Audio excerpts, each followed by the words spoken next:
here is this is the third geocache I've looked for today. I'm just off the road by the Hoover Dam and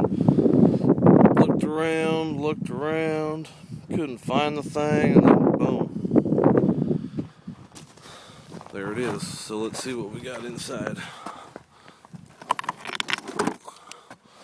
Looks pretty weathered. I'm surprised if there's going to be anything in here, but let's see. What do we got? That guy, the logbook, some assorted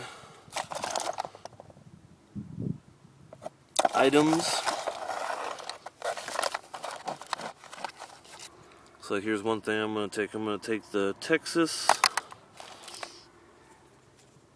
Prowler. And now let's see, what do I got in return? I got some stuff here in my pocket. I'm going to throw a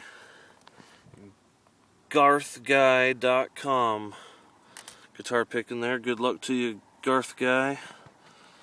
And that's about all I got. So here's another one.